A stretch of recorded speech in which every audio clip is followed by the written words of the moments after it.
Hello guys, what's up? It's me, Toby from Metasurf. This is my boy Nemo. We just came back from the beach. Yeah, I realized today in the water that my board is quite slippery and not so sticky anymore. So I thought I'm gonna give it a new wax job, so to say. Or in other words, I show you how to unwax a board and how to put new wax on. Alright, before you put your new wax on the board, it's probably a good idea to de-wax it first, because too much wax makes the board quite heavy.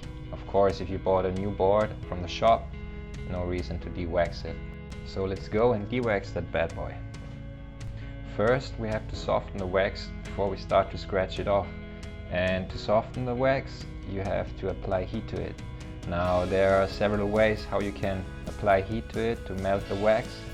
If you're lucky like me and you live under strong sun, of course use the sunlight, put the board outside and leave it there for like 10 minutes and the wax should be ready to be scratched off. If you're unlucky and the sun is not strong enough, you can use a hairdryer, for example. Would do the job as well. Just be careful when you apply the heat. And another option would be soak a towel with hot water and then you put the towel on top of the old wax. Let it rest there for a couple of seconds and then the wax should be melted as well and ready to be scratched off. To check if the wax is already soft enough, you can always use your finger, just swipe over the old wax and see how soft it is. Cool, now the wax is soft enough and we can start to scratch it off. I always use something like a credit card. You can use any kind of plastic which is flexible, thin, not too hard. You don't want to damage the board while you scratch the wax off. So for me the perfect tool is still one of those plastic cards.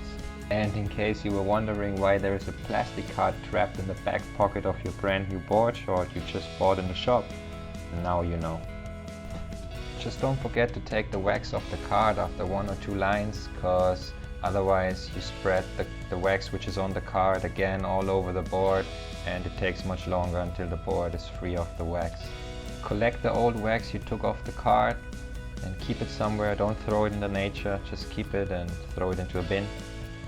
After you took the wax off, you will notice probably an oily gleam covering the top of the surfboard. And to get rid of that oily something, you can use, for example, a little bit of alcohol and a piece of cloth.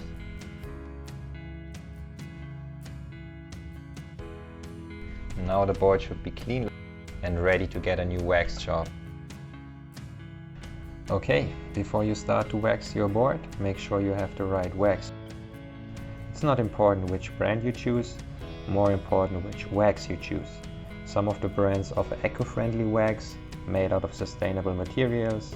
You will also find different smelling wax and for sure a variety of colors.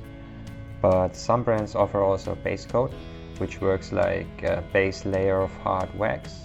You put it first on top of your surfboard and then you apply actually your wax. But what is way more important than smell and color of the wax is its temperature the wax works best. There are different degrees of softness. You can buy wax for tropical, warm, cool or cold water.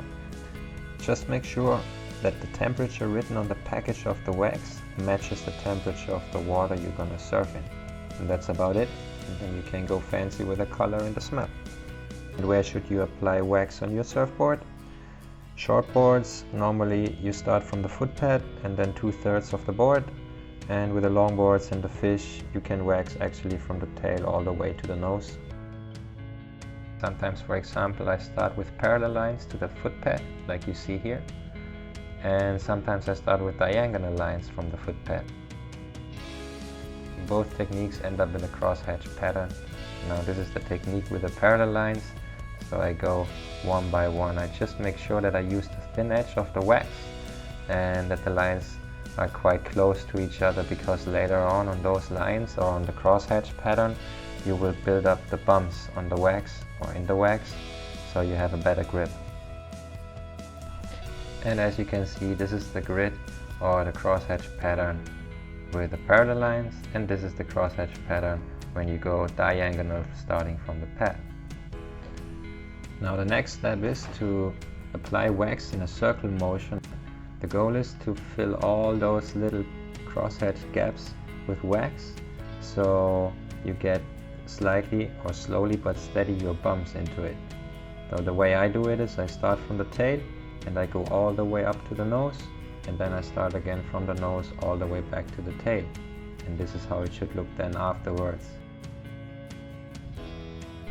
And after I finished with the circle motions, I take the wax and I just go from left to right or up and down with a little bit more pressure to get some more bumps into the wax, so you get even a little bit more grip. And that's basically it. You can apply as much wax as you want to have the amount of wax on the board that you need. My card here is from an old board short I bought years ago, and I kept it because it has on one side a zigzag pattern. So with this zigzag you can roughen the wax off your board. Say you want to go surfing, you have old wax on your board and it's quite slippery, but you don't have new wax with you to put over it. This is an option to get a bit more grip on the board. So you take the card with a zigzag pattern and you just brush over the board. I do it always from left to right and then up and down. And that's more or less everything about how to de-wax and wax a surfboard. Put the base coat first if you want one, then choose the wax according to the temperature of the water. Don't wax the bottom of your board, and if you find a piece of plastic in a brand new board short, keep it.